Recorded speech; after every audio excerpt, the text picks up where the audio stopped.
At any rate, let's move on to some other ridiculous statement that somebody has made. Kobe Bean Bryant is clearly just smoking weed as after his NBA career. He is, in my opinion, I'm better than MJ.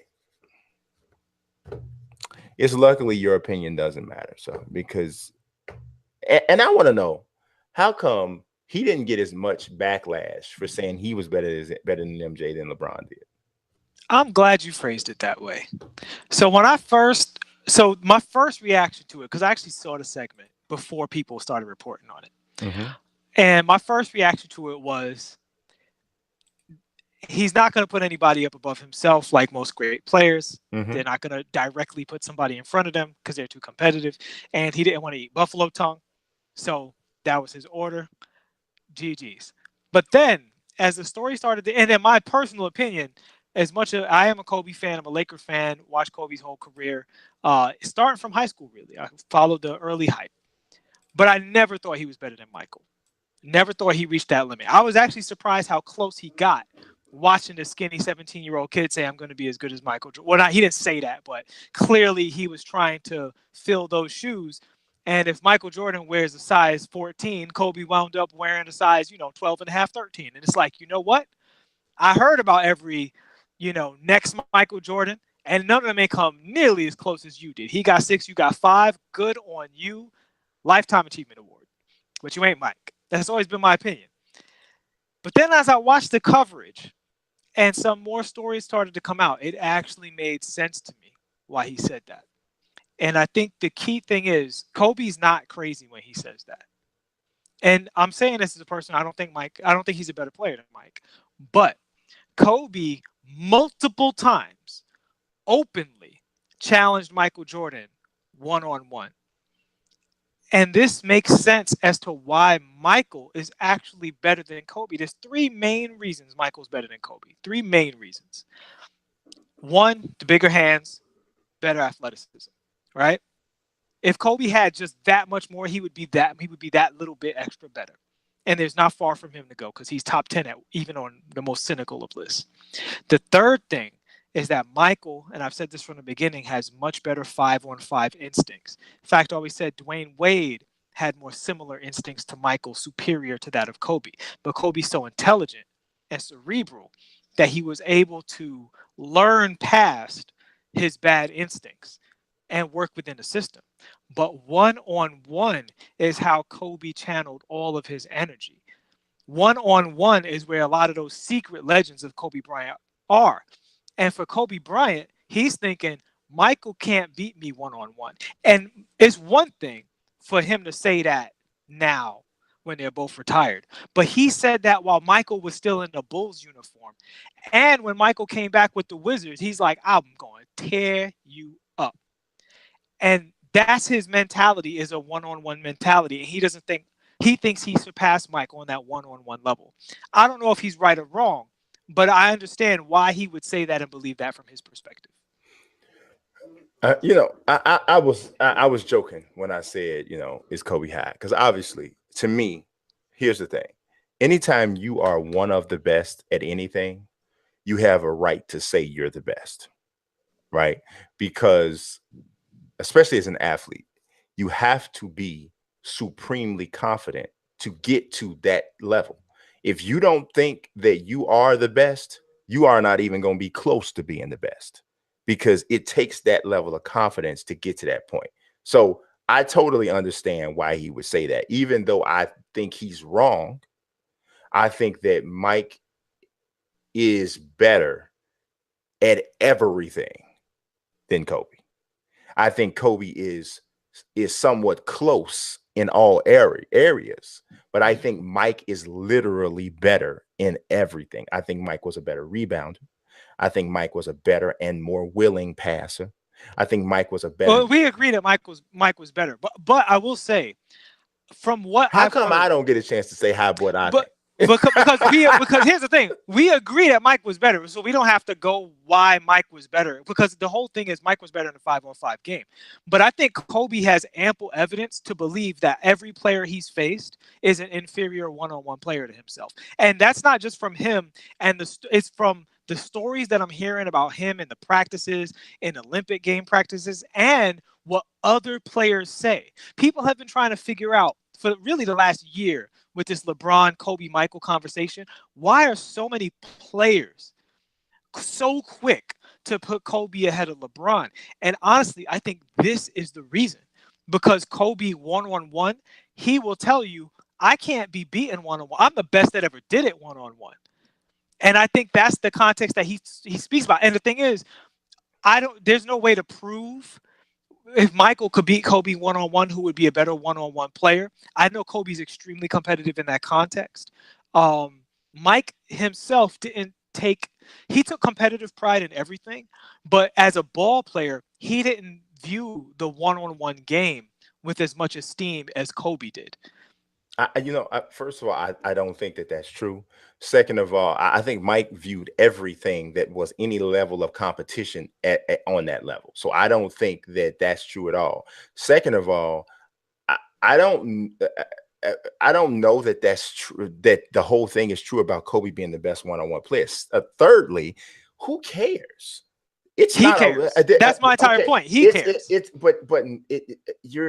No one puts any value in that, because there's no one-on-one league. I actually disagree with that. I disagree with because in people practices, with lower basketball IQs may care about who's the best one-on-one player. Because if you really want to know the truth, you're not the best one-on-one player. You know who's the best one-on-one player? Wilt Chamberlain and Shaq, because beat one of them in a one-on-one. Because I guarantee you're going to miss that fadeaway before he misses backing you down and dunking on you 24 times a game. So if we want to just talk about playing a one-on-one game, the big man is always going to win, which is why it's an irrelevant and ludicrous point to even make, because a one-on-one is a big man's game. If you have a really, really good big man and a really, really good small guy, the really, really good big man is going to win every time. He's going to win every time. I actually wouldn't agree with that. It depends on the rules, because 3 is more than 2. 3 is more than 2, but you got to make them all. Because if you don't, when I get the rebound, if we're playing keeps, the only way you'll touch it again is if I hold it out and let you touch it. And it depends on the rules that they play in.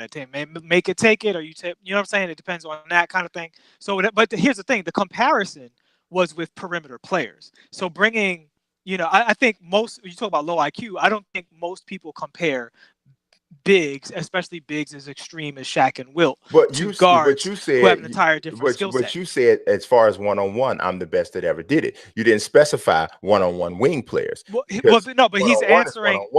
He's answering in the context of the comparison he's being asked. And I don't know what happened with Kobe and Shaq in practice when it comes to one-on-one games. I don't know what kinds of one-on-one games they played, what the rules were, and so on and so forth. I'm sure he would give you stories about it and let you know one way or the other. But the point is, that stuff happened, and that informs his opinion of himself. You know what I'm saying? We're not talking about a guy who's doing what we're doing and speaking in theory. This is a guy who's on Team USA, and you said it doesn't matter to anybody. No, after practice, when y'all go on-one, head-to-head, that matters to these guys. That's the whole reason why they look at Kobe with that reverence. But to me, it's kind of like, if you're sitting up here and you're saying, if you're going to come up with a concept and say, I think this makes me the best, and the criterion that you're coming up with that says this makes me the best is some third level subgenre thing that is like, wait a minute, what? Like, okay, so now we're bringing in who's the best one-on-one basketball player into the conversation of the GOAT? No, I think he thinks that's how he learned how to play. He was traveled all around the world with his dad. Which explains why his shot selection was crap. I mean, the guy has 5 championships and one of the greatest winners in NBA history. So, and a lower shooting percentage than he should. I mean, again, Malcolm Brogdon is a much more efficient shooter. He's never going to be the winner that Kobe Bryant was. So that's not even a good comparison. Compare him to somebody who took a number of shots or who carried a similar workload. But when somebody wins that much, that's their way. And You know, I'm not and in I'm not fact, saying I'm not NBA saying champions will tell you directly the hardest thing about playing against Kobe is that he was going to shoot that much and try and break you. That it affected them. I'm not saying that Kobe Bryant wasn't a great player. Obviously, he's one of the greatest players. I don't know. I'd have to really think about whether or not he's in my top 10. I know that's sacrilege to people who were born from 1995 and up. But it for me, I put a lot in the shot selection and I put a lot into efficiency. I also put Kobe is definitely probably in my top 10. I have to think about it, but I'm pretty sure he is. But Kobe's shot selection is not it was terrible in many instances. He was just so great as a talent that he could make some of those situations work. But when you're talking about comparing him to somebody like Mike and comparing him to some to other people who are in that same category, I think that then becomes what separates them, because we got somebody who's carrying a similar level of weight on their shoulders like Mike, who's not taking these shots and whose field goal percentage is 20 times better than yours. Well, I mean, it's not 20 times better than his but it's obviously it's better. 5 to 6% better. That 5 to 6% over as many shots as those guys have taken is significant. I'm not saying it was. I'm just saying, those are the numbers. It's significant. And Mike was, to me, it's not even. I don't even think it's close. I really don't even think it's close. It's not even a close argument. It really isn't. I think honestly, I believe Mike LeBron is closer than Mike Kobe. It really is. So I think at this point in his career, LeBron needs more rings to even be in that conversation. See, I don't judge it all on the number of rings because everybody's situation is different. Yeah, but we've talked about this on the show specific to LeBron. You lost to Hedo Turkoglu and Dwight Howard, and you lost to Dirk Nowitzki and Jason Kidd's grandfather. Like you, when you had Dwayne Wade and Chris Bosh on your team, like that is, and when you look at Kobe, he beat Ray Allen, Kevin Garnett, and Paul Pierce when his second best player was Pau Gasol. And you could argue that all three of those guys were better than Pau Gasol. So, I don't know about at that stage in their career, but they all three are definitely Hall of Famers. I think Pau Gasol is a Hall of Famer too, but he's not an open and shut case Hall of Famer like those three guys. Exactly. But I definitely think that Ray Allen and Kevin Garnett were both on the downer sides of their, while still effective. They were neither one of them were in their prime. I think that they started to slide after that. During that, though, they were playing in that system, and Boston was one of the most ridiculously well-oiled machines I'd ever seen. Yeah. And honestly, it's really so all championships ain't created equal. Just like Dirk's championship, I put way up there. That was a crazy run. All the teams he beat champion after champion after champion all the way through. Like, he literally didn't beat anybody that didn't have rings, basically. Yeah. Right? Kobe beating those three guys with Pau as his second is ridiculous. That's ridiculous. He literally outnumbered. And the fact that, Rondo won it, and they also had, there was a deep team, too. It wasn't like those were the only guys that were there. Like, they had a full roster of well-coached veterans.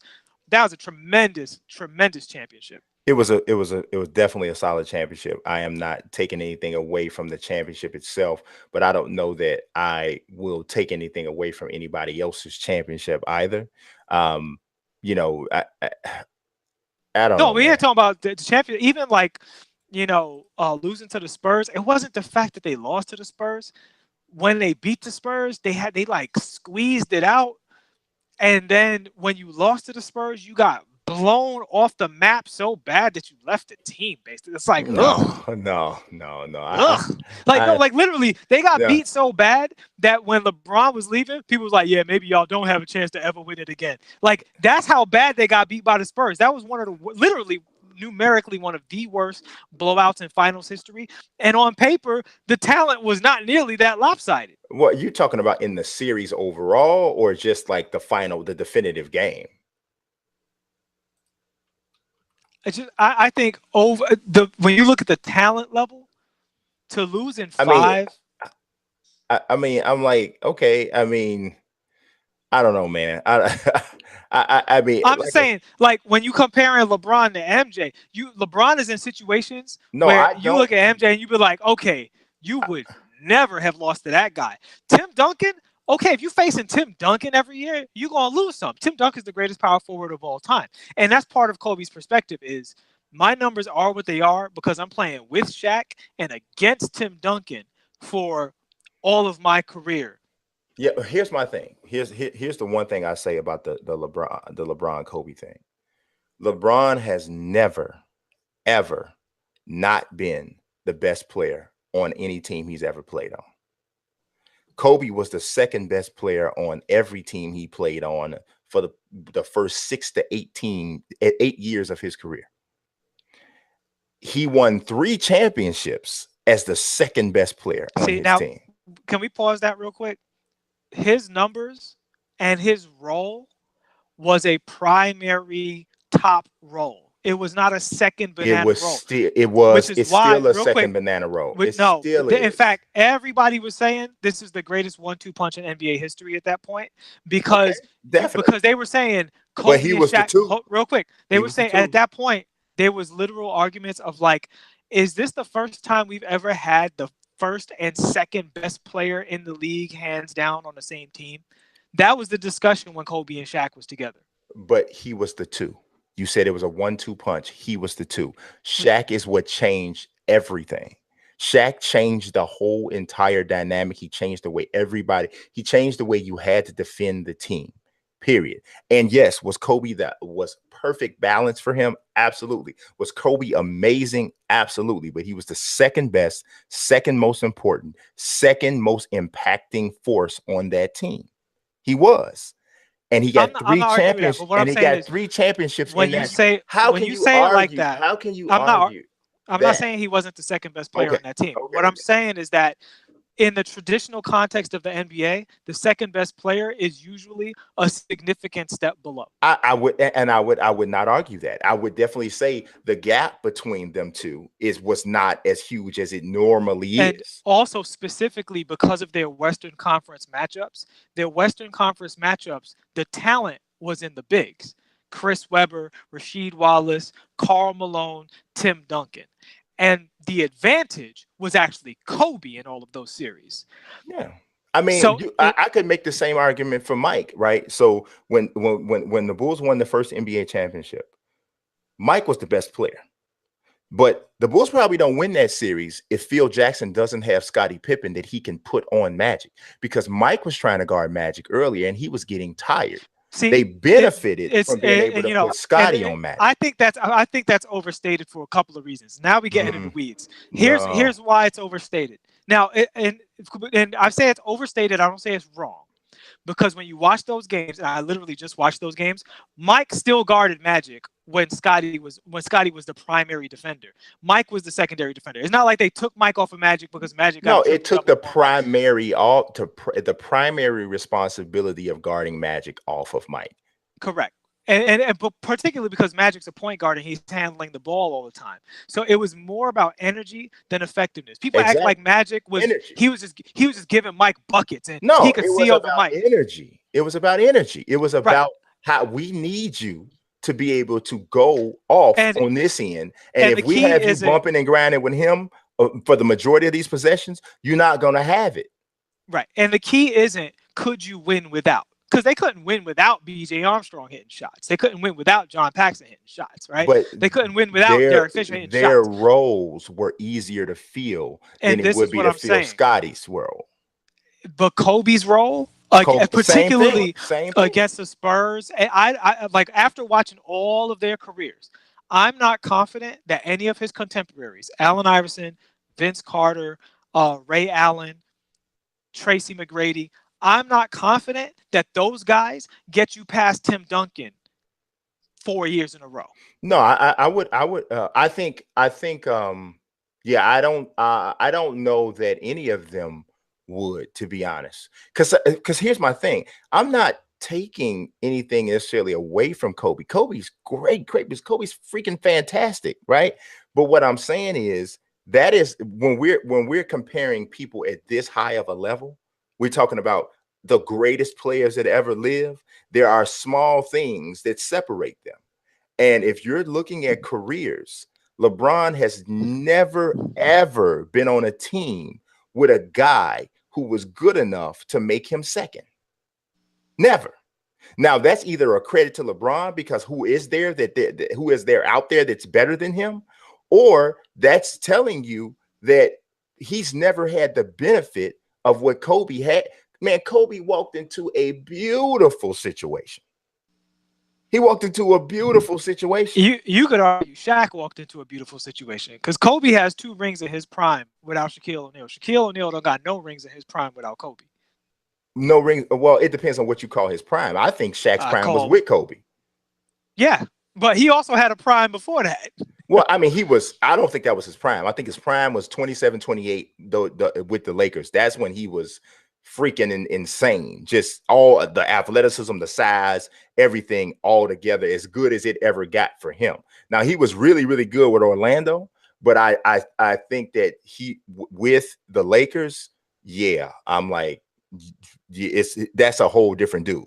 That's a different guy. That's to the next level. Because if he wasn't playing with Kobe, those numbers would have been even more ridiculous because he wouldn't have been sharing the ball with another dominant scorer. So I'm not absolutely. Shaq don't win those championships without Kobe. He doesn't, right? He doesn't. But Mike didn't even win a playoff series without Scottie. Not even a playoff series. Forget a championship. He didn't even win a playoff series without Scottie. Who is it that LeBron has ever played with? And this is where we get back to success is tied to who he can tie his success to in that way. And this is where we get back to direct comparisons, because Kobe and Michael, their conferences were the dominant, most competitive conferences when they were coming up. Kobe had to beat the Utah Jazz with Stockton and Malone, Tim Duncan, the Weber Sacramento Kings, Portland, who had a phenomenal team at that time, right? Every year he's got, and not to mention that Melo, Iverson, Melo, Chauncey Billups, Kenya Martin squad, they were winning 50 games every year. And that team, and Dirk, you know what I'm saying? So, like, that was all of the talent in the league was over there. When LeBron was coming up, you're dealing with Dwight Howard and the Nets. Like, stop it, bro. Nah, I don't. Wayne Wade was hurt for a year. They didn't have no people on that team. Like, Chris Bosh was out there by himself. He won 3 championships against the West. So yeah, 3. When he won 3 championships, the 3 championships he won, he didn't win those games. He didn't win those championships playing against Eastern Conference teams. No, again, you look at 3 is less than 5, and definitely less. 3 than 6. is less than 5, but 3 is more than 2, and 2 is how many Kobe won without Shaq. So you taking the 3 with Shaq away? I'm not taking them away. But what I'm saying, that's what I'm saying. It always comes back to that. What I'm saying is, this is why to me, you can't just take championship rings in a vacuum. No, I'm taking the whole thing. I'm taking the blowout loss to San Antonio when they had a Tim Duncan way past his prime, Kawhi Leonard way before his prime. How is he way before his prime and he won Finals MVP? Iggy won Finals MVP. He was way after his prime. Yeah, I don't think he was way after his prime. I think he was right at the end of his prime, right at the end. But there's 2 Finals MVPs that are absolute complete aberrations. 2 of them. It's Iggy's and it's Cedric Maxwell's. Those 2 Finals MVPs are different than every other Finals MVP that has ever been given out. Mm-hmm. The Iguodala's Finals MVP is completely circumstantial. Mm-hmm. And I don't even really think he should have got it. Like, so you're saying he should have got Leonard, credit. You saying Kawhi Leonard, when he won his championship, was as good as he is now? He hasn't improved since then. He's not a better player. I'm not saying stronger and become a much better shooter. I'm not saying that. I'm not saying that he. So that would mean he's in his prime now, and he wasn't in his prime then. I think he was at the beginning of his prime. I think that was 22 years old. That absolutely at that particular point in his career, I think that was when he was becoming the guy. If Kawhi Leonard was in his prime back then, LeBron would have 2 rings. And you know it's true. No. I mean, well, no, that was a different Where y'all year, at, though. chat? That was a different year. That was a different year. That was a different year. If you look at it, like I said, that was the beginning of the prime, because what was that, the 14-15 season, right? Wasn't that 14-15? I don't know. You have to look I it up. think that was 14-15. He was 23. Yeah, he became a much better player after that. No, it wasn't 14-15. It wasn't 14-15. It must have been, I don't know if it was 13, maybe it was 13-14. Thank you, Yeah, chat. it was Kawhi was 13-14. still in his development It stage. was I 13-14. agree. It was 13-14. Props to our educated chat. It's dude, Kawhi Leonard was, the following year he led the league in steals. The following year. The freaking finals. It was, I mean, it was June. So yeah, 3 months later. Okay, 3 months later. Three months of improvement later. In fact, I think if you go to every All-Star in NBA history, that wasn't Kawhi's second. That was not Kawhi's second year in the league. How much better they got between the ages of 22 and 23, or 23 and 24 over the summer. You let me know what their games was really looking like. But it was not his second year in the league. How many years was he averaging the high minutes? He really, actually, his minutes haven't changed very much ever since his third or fourth year in the league. He's playing more minutes this year now than he's ever played in his career, and he's only playing 34 minutes. So he was at 29 in 13-14, and then he went up to just under 32 the following year, and he played 33 minutes a game through the last 2 years that he actually really played for San Antonio. But yeah, I mean, I don't know, man. I don't think that Kawhi.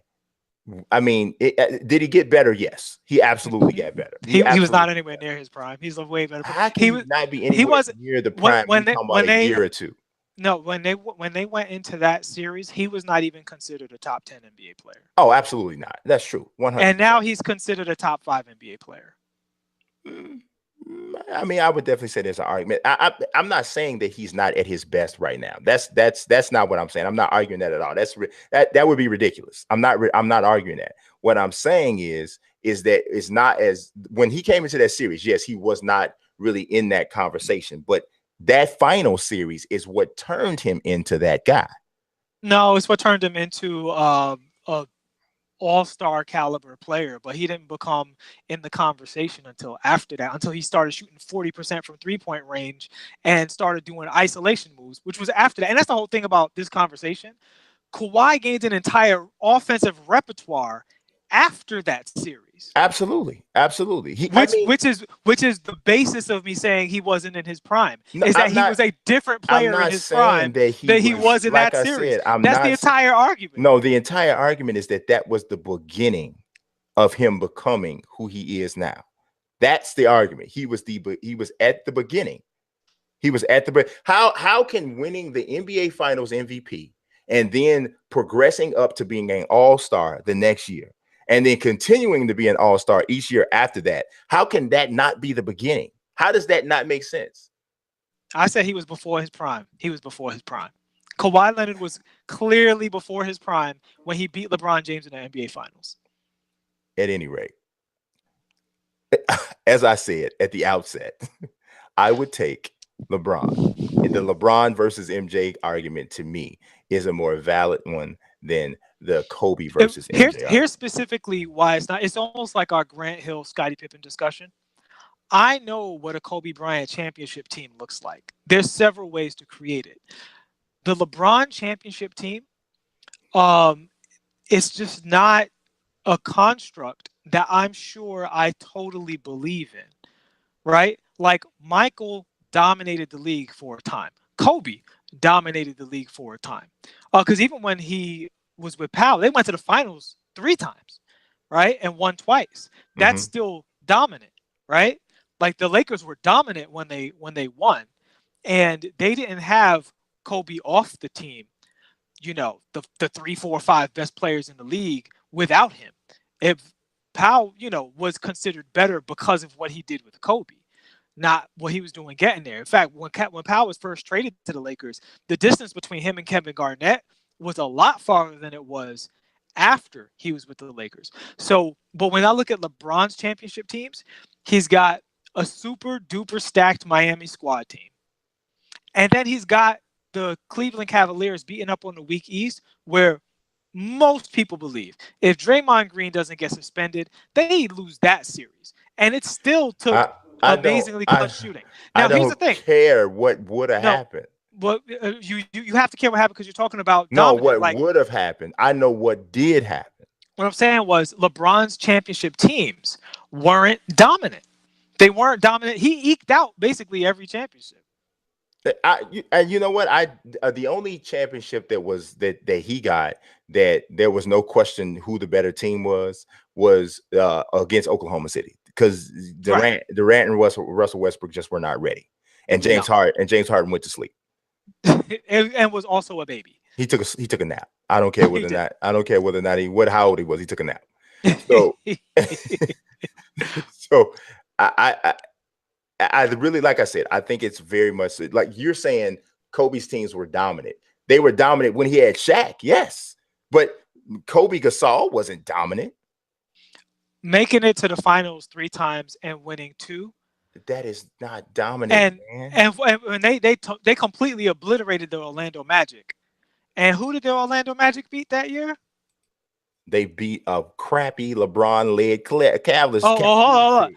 I'm sorry. Pound for pound, oh, God. Dwight Howard's supporting cast was not better than LeBron's supporting cast. They were equal. They were equal Eastern Conference teams with one superstar. The lengths that people will go to try to discredit this man's career is really amazing. Like, I understand people talking about how much of a jerk he is and how he throws teammates under the bus. I totally get that. But I think it is absolutely asinine to try to discredit. How am I describing him? I'm describing exactly what happened in his career. You're seeking to everything that he has accomplished. You're seeking to try to tear it down. So no, I'm not tearing it down. Let me simplify my point for you so you know exactly what I'm saying. I totally understand. No, I don't think you do, but just so the audience at home can understand. I think LeBron James is a phenomenal player. I think he's one of the greatest players of all time. I think the difficulty with LeBron James is because he is his own system and is extremely ball dominant, but is not an assassin offensively. It puts you in this quandary where you need a great offensive player to play with him, but that offensive player doesn't get to do what he gets to do on other teams, which is control his area of the court. And so what happens is LeBron teams look great in the regular season, but they're just not perfect in the playoffs. Because he's so good, they're good enough to have a chance to win, but it's not a perfect scenario. Whereas like the Golden State Warriors, even before Kevin Durant got there, were basically a perfectly constructed team because of the way the parts fit together.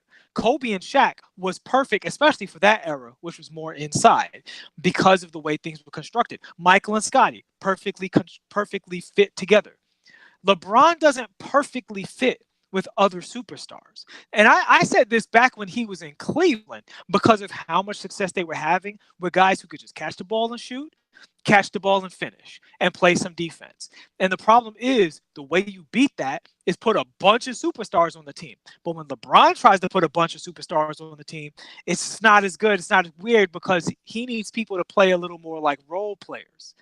Whereas Kobe and Shaq, despite the fact that they're so dominant offensively, don't interfere with each other getting off. Steph Curry and Kevin Durant don't interfere with each other getting off.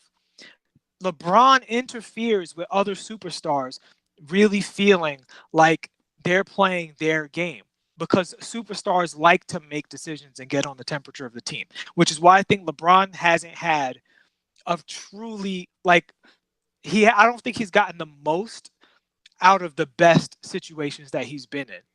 I don't think that he's ever been on a team with the type of players that are perfect for him. And coincidentally, if you were to put LeBron in place of Kobe on those Shaq teams, they would have been even better than they are.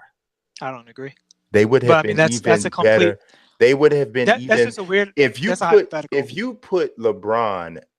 LeBron a big man who is as dominant as Shaq, dude, he's never played with anybody. He's never played with anybody like that. He's no who has played with anybody like that.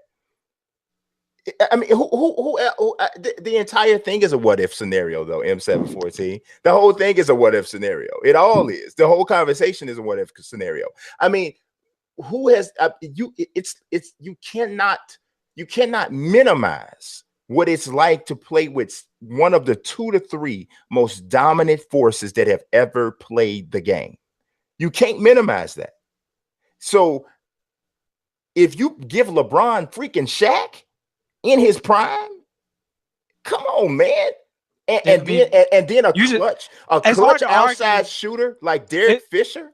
It's hard to argue you just making stuff up.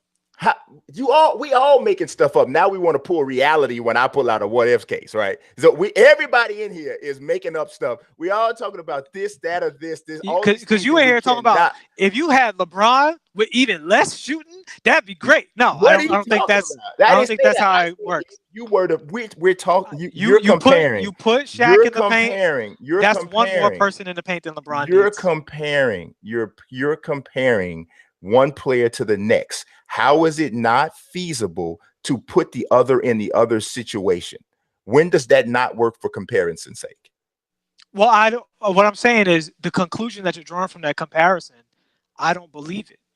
Right, I don't think Shaq is the perfect complement to LeBron James. Now that I can understand. I can say that. But to say, oh, now we're talking about a what if scenario, then that just says, okay, never talk about sports again. Because you're not giving a reason that would work. I think schematically, LeBron, I am giving a reason that would, because first of all, LeBron we've never got an opportunity to see LeBron play with a truly dominant low post player. Because one thing we know is LeBron doesn't mind giving the ball up. The one thing we do know that LeBron doesn't. He's a willing passer. We've never seen him play with a dominant big.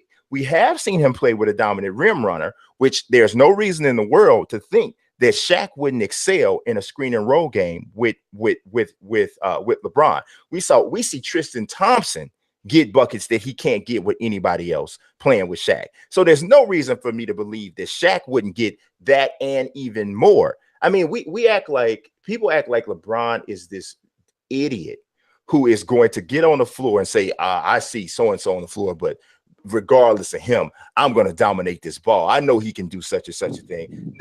That's more Kobe than it is anybody. That's more Kobe than it is anybody. LeBron is a willing passer. Is he a ball dominant player? Absolutely. Absolutely. He is, but he's not a guy who's not going to give the ball up. Do I think that he changed Chris Bosh's game, or Chris Bosh had to change his game to play with LeBron? Absolutely, he did. He 100% did. Look, Chris Bosh was a 20-10 machine with the Raptors. He was a 20-10 machine. But just like we've seen with several other players throughout the history of this game, people have to compromise certain aspects of their game to play with stars. That's just basketball. It's always been that way. You think Isaiah Thomas couldn't go for 27, 28 a game? Anybody who thinks that don't know nothing about Isaiah Thomas. Isaiah Thomas could have scored like Allen Iverson if he wanted to. But to fit in the team that he had, he pulled it back. He played a certain type of. Joe Dumars could have scored more. Joe Dumars was straight fire. Mark Aguirre was scoring 20-some-odd points a game before he came from Dallas over to Detroit. But his offense was trimmed down to play with who he played with. So this concept of this thought that LeBron is going to just kill everybody's game is really overblown, and just it doesn't make much sense. Doesn't make much sense. It doesn't make much sense. And LeBron is trash off the ball. LeBron is one of the best cutters in the league. Well, this year LeBron is, I don't know. I have no idea what he's doing sometimes. But LeBron cuts well off the ball. If you look at a lot of the last second shots that he's made, many of them come off ball cuts. Many of them have come off ball cuts. So, I don't know. LeBron is just one of those guys. He's like a great painter. He's not going to really be truly appreciated as a basketball player until he's done. until he's done. Until No, I think until people who are just predetermined to hate on him and see that's the funny thing though. are It's like not the primary what voice. I'm saying about LeBron, you're interpreting that as hate. I'm not saying he's trash. I'm not saying he's not great. The thing is, LeBron, everybody's greatness comes with somewhat of a price, right? Yes. Mike was really, really hard to be around. Yes. Kobe was more of a handful in the first part of his career, but the real price of Kobe in the first part of his career was he had a certain way that he was, and people who wasn't like that, he was going to make them his enemy and fight them over it, right? And what he learned later in his career was, ain't nobody going to be up here like me, so let me start bringing guys in, which is why he got high production out of the Jordan Farmars and Sasa Vujicic's of the world, right? LeBron's greatness comes with the price that it's very, very hard to coexist with him as a coach. And it's very, very hard to and what that really means is it's hard to coexist with him as a brain. LeBron doesn't like to share the brain space of the team. Yeah, I like I've said before when we talked about that, I think that is on the general manager and management. LeBron wants to be in the NBA. Okay, he wants to be at the top level of it. He wants to be in the NBA. If a general manager says, LeBron, the coach is in place for a reason. General manager, if the owner says, general manager is in place for a reason. The coach is in place for a reason. We appreciate your feedback. We appreciate how you feel. But we're going to let these guys do their jobs. We're going to let them, and if it doesn't work, then I'll hold these people accountable because that's what I'm here for. And if that is the way that the team is run and organizations are run, at some point he's going to run out of places to go if that's not what he wants to buy into. That because is the thing of it is the thing of here's the thing though. Here's the thing. This is the reality that Michael Jordan was given, and he had to accept. Mike wanted to run the Bulls, and Mike was the biggest star in the world. He wanted to run the Bulls. But Jerry Reinsdorf said, and I'm not a Jerry Reinsdorf fan at all, but Jerry Reinsdorf said, no, bro, we got this. You want Walter Davis on our team? No, we don't want Walter Davis. You're talking about moves, not coaching. Michael let Phil Jackson coach. That was not a problem for Michael. Mike liked being coached. Mike already knew, even if he didn't like being coached, it wasn't going to matter. Because this organization, you made the argument that Mike got other coaches fired. You said that yourself. No, I didn't say that. I said Magic got other coaches fired. You didn't say Mike was part of the reason. Magic got Paul Westhead fired. Yeah, you mentioned that. No, Mike didn't get anybody fired. But either way, Mike liked being coached. LeBron doesn't like being coached. That's not even debatable. Like it's every source, reliable or unreliable, confirms that knowledge. And I think that's debatable too, but I can understand why people say that. But I mean, I think a lot of this stuff with, like I always tell you, man, the stuff with the sources and the reports, as somebody who creates these reports, I put even less stock in them than anybody. But even players who played with LeBron and were in those locker rooms are backing this up. Who said LeBron doesn't like to be coached? Who said that? I mean, many people. I'm saying I'm not even saying that it's not true.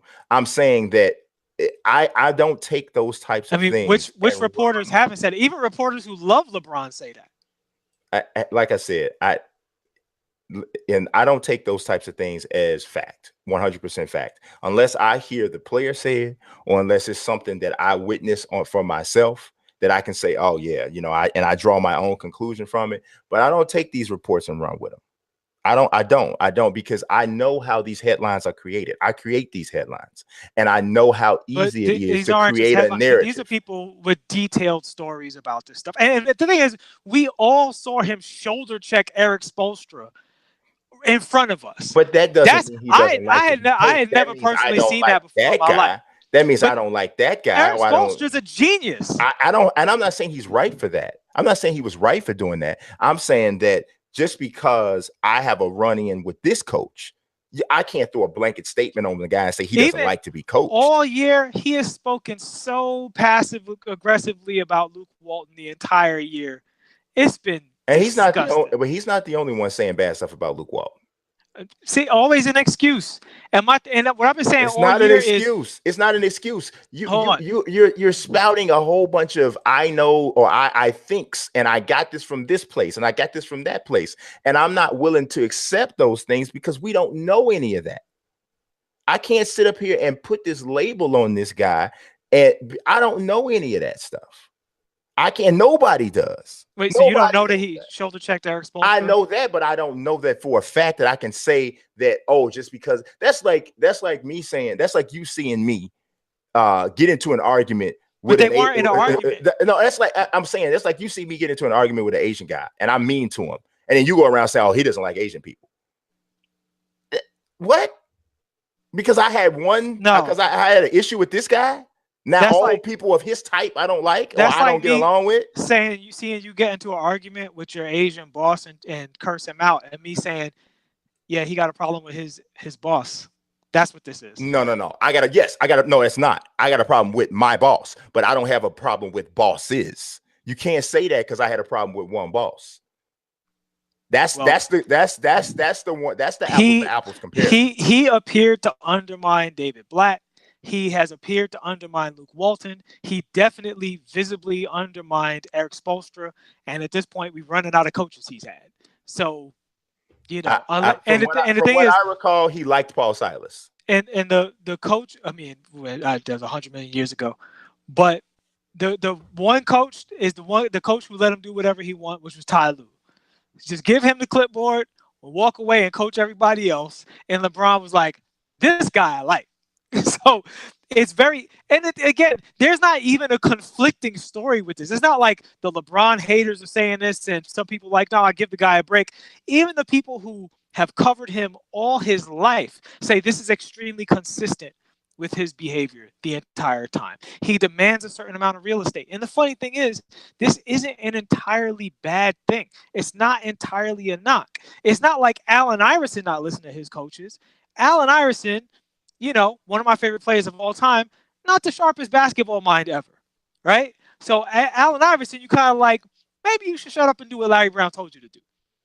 LeBron James, hey, you got some pretty good ideas about how to play the game of basketball. And the reason what you're saying about an organization controlling LeBron, the GM coming down, the reason it's not realistic is because outside of the absolute prestige owners and GMs in the league who can guarantee success for an organization over decades, LeBron James is bringing a level of success that totally justifies his attitude.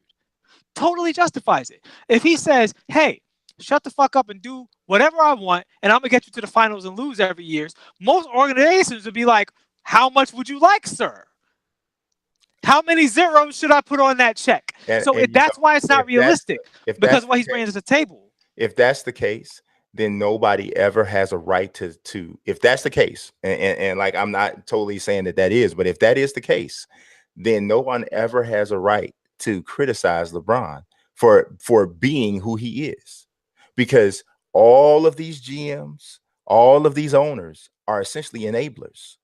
And nobody has ever stepped in and said, dude, you're a player and we're going to take your opinion and we'll listen to you. Well, just because people enable your habit doesn't mean you're not responsible for your habit. And the bottom line is that LeBron James, I feel, has cost himself, and it really specifically, if he would let a coach truly coach him, that would make it easier for other superstars to play with him, and it would put him in a reduced role, but probably get him more wins, almost definitely. And I've been consistent with this. What I've been saying, even with Cleveland, is if instead of taking all of the offensive responsibility and then just loafing around on defense and playing defense whenever he feels like, he actually played, and somebody actually made the comparison today. I think it was Rick Bucher or Chris Broussard did what Kobe did in the Olympics, which was basically, you guys got the offense covered here. I'm going to lead on the defensive end. You know what I'm saying? And then on that team, what happened? When they needed Kobe in the clutch, they were fighting against a really good team, and they were like, they're playing a zone. We can't break it. Literally, Dwayne Wade went over to Kobe and said, we need you to take over this offense right now. He said, no problem. I got you. And that's how that team won. That is the attitude that, especially as his career goes on, when he needs younger offense and established offensive players to take the load off, he needs to adopt that career. But he would rather just keep playing point guard and not playing no D. And if you don't let him do that, he's gonna throw you under the bus. He's gonna backtalk you in the media, and he's gonna be passive aggressive the entire time. This is clearly his behavior. And look, it's probably still good enough for him to win some playoff games, throw up a bunch of stats, pass a bunch of people on the record books, and it's all gonna look really good. But it's costing. It's part of the reason he only has 3 championships. I think that part of the reason he only has 3 championships, if you're comparing, LeBron has some bad losses. He has, in my opinion, 2 really bad losses in the finals. Actually, one really bad loss in the finals, and the other one is kind of the losing in 5 to San Antonio. I don't think that is as bad a loss as you're making it seem. I think San Antonio was an outstanding team, and I think that the Heat at that point were really at the end for a lot of reasons. I think that Bosch was a different player at that time. I don't know if it was a health situation or whatever it was. And even Wade had lost a step. So they were not the same guys that they had been before. Wade was banged up late in the season. It was a lot going on late in the season. The one really bad loss in the finals is the loss to Dallas the first year. That was terrible. That was a bad loss. And I have that Orlando loss on the table as well. I really don't think that Cleveland team was great. Should they had beaten that Orlando team wasn't great. Should they have beaten Orlando? Yeah, I would say so. I would say Kobe mud stomped that Orlando team. Kobe didn't mud stomp the Atlanta team. The Lakers mud stomped that Orlando team. That was an easy series. That was the easiest championship that he personally ever had. He did whatever he felt like doing. Yeah, you know why? Because you had Gasol and Bynum inside, and so Orlando had Dwight Howard was better than both of those guys at that time. Yeah, but it's 2 of them. It's 2 of them, and he was and they have Rashard Lewis pulling guys out the paint. They had Dwight Howard and a bunch of shooters. Their issue was they had no one to guard. And if you want to talk about a team that was built perfectly, Orlando may not have been from a talent standpoint great from top to bottom, but they were built efficiently, and they were built more as a team than the team that Cleveland had. They were built better. I don't agree with that. Cleveland was a better regular season team, weren't they? Yeah, they were a better regular season team, but in a playoff situation, I think Orlando was built better. They were built better, in my opinion, because there was essentially they played 4 out, 1 in for the most part. Okay.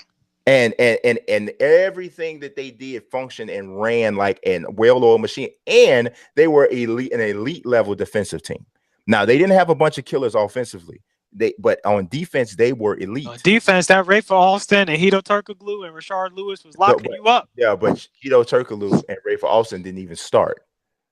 Jameer Nelson was hurt. Jameer Nelson was. Rafer did play in the postseason. He did play in the postseason. He played in the postseason. Rafer Alston is. It wasn't like he was out there playing no D. It was like he was out there playing no D. And overall, that's one guy. The defense was still a good defense. Look at the amount of points that they allow per game in the postseason. They play good defense. That's the only way that team could go that deep is defending, because they weren't lights out scorers, because essentially it was Dwight and shooters. Again, they lost in 6, right? Cleveland lost in 6. I believe they lost in 6. Yeah. Yeah, they lost in 6, and LA won in 5. That's not a good look. Particularly when Cleveland, I think, had the number 1 record or something like that. I said, that's a bad. It's a different team, man. It's a different team. He plays with his teammates. He plays with his teammates. It's not a one-on-one game, which I think is the problem, because you and Kobe think it is. Well, again, I don't even agree with Kobe. My main point with Kobe was it's one thing when you having hypothetical conversations. It's another thing when this guy has played so many of these people one-on-one behind the scenes and feel like, oh, that guy can't guard me. I tear him up on the court. That's what he did behind the scene. It doesn't matter to me. They care. That's my point. Well, They let care. them say it, but I don't. They have. Who? That's the point.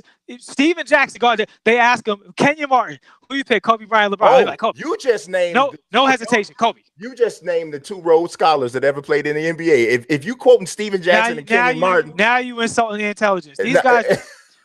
These guys were good, but honestly, Steven Jackson and Kenyon Martin like you quoting somebody with. They're not the only 2. I'm just saying they're guys who played against. I have never ever. This might be the first time ever in history Kenyon Martin said was being quoted as something to refer to as if it was a statement of authority. I mean, again, you can insult. It's convenient for you to insult these guys. It's not convenient. It's accurate. If you want more players, you can go onto YouTube and look up players who would take Kobe over LeBron, and I assure you, you will be busy for several hours. There's no question. LeBron has far more haters. There's no question. I don't even think these guys aren't haters. So there's some of these guys that say, I'd rather play with LeBron. But if I had to choose who I'd rather play against, I'd also rather play against LeBron. And the funny thing is, they all say basically the same thing. Because against Kobe, you don't get a break. Kobe just tests your fatigue more. And in fact, you can actually see this happening during a game when they're playing against Boston. Kobe's killing Paul Pierce. Doc Rivers literally he's mic'd up. He has to go over and give him a pep talk. He's just one man. It'll be okay. I'm quite That's sure. Crazy. I'm quite sure there's a lot of pep talks. That ain't happened when LeBron played. I'm quite sure there's a lot of pep talks that have to be given to LeBron's opponents. I mean, it ain't Why like. You're quite sure. You're just saying you're quite sure. I'm giving you evidence. You just saying you're quite sure. So you crack me up taking these one-off sound bites and trying to throw them together like they have this general meaning. This is a one-off soundbite that somebody had. You act as if we know everything that's ever been said in every huddle, every speech, every conversation about LeBron. We don't know what's been said on the sidelines with LeBron's opponents. How is that? Does it what? I'm presenting evidence. You're not presenting evidence. This is called. You're trying to prove a negative. I don't prove negatives. That's the logical fallacy. I think the problem is you're ignoring the variables. What variable? The variable, because you don't know. You don't know what's being said. You don't. I'm telling you. You don't know. I'm saying you trying to say ain't nobody ever said that about. Then nobody said that about LeBron. How do you know that? Most players who've guarded both Kobe and LeBron consistently say. How can you say most players? Based on who is most? Based off of the interviews. Based off the interviews that you've seen. Check Tracy McGrady, Allen Iverson. These aren't the only guys, man. Like it's when did Allen Iverson guard anybody? Either one of those guys. Just telling you what these guys are saying. I'm just telling you. I'm telling you what these guys are saying. I'm just telling you that you're trying to paint a world out of a small village. That does not make much sense. It makes a lot of it makes about as much sense as you quoting Kenyon Martin and Steven Jackson as if they are authorities. It makes just the same amount of sense. As players, both of those you're guys taking a small piece of a small micro picogram of content, and you're trying to distribute that as if it is fact, and as if it is a broad reaching fact. And you can't make these statements. You're making broad statements off of little small pieces of evidence and saying, oh, you're making generalizations, which is what most fans do. They make generalizations off small things. How am I making a generalization? That's a generalization. You saying, oh, I never seen no interviews with nobody talk about LeBron, so they must not exist. No, here's the thing. You said they probably say that about LeBron. You said, I'm sure they also say that about LeBron. I think that's a logical conclusion to make because he's a great player. It's not a logical conclusion to draw to say that they haven't said it simply because there's not been an interview of it. I'm saying I have evidence of many cases of people talking about Kobe was their toughest one-on-one cover. He's the guy they least like playing, least like defending. Okay, Michael Jordan said the player that he had the most problems with was Mitch Richmond. Last week, you pissed on Mitch Richmond. So what? So now what? So now that's a completely unrelated topic. I'm trying to say what one or two guys said. That doesn't make it fact. That's their opinion.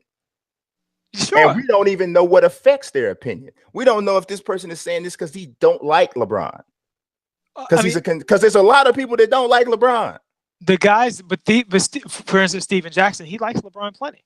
He's been defending LeBron the last several days. I mean, he's not a guy with any no evidence of a vendetta against LeBron. He's, in fact, out of everybody, one of the reasons he's a good reference is because I think he's speaking honestly. So whether he's right or wrong, and that's the whole thing. Even what I'm saying about Kobe, I'm not even saying Kobe's right. What I'm saying is, I totally understand his mentality, looking at how he came up, looking at how he interprets the game. And I understand his mentality too. I said that. I totally understand his mentality. He is one of the greatest players that ever lived. And if you are one of the greatest of anything, you have a right to think that you're the best. The thing that I respect is that he challenged Michael to his, because they're friends, Kobe and Michael. So Kobe will not hesitate to tell Michael Jordan continually, and he started this when he was a kid and would do it all the way through. And this is part of the reason Michael likes Kobe over LeBron by quite a distance, is Kobe challenges Michael and genuinely feels that, hey, 6 championship versus 5, you got that, but one-on-one, I got that. And I respect that. To say that to the GOAT, that's ridiculous, particularly when you've played him several times.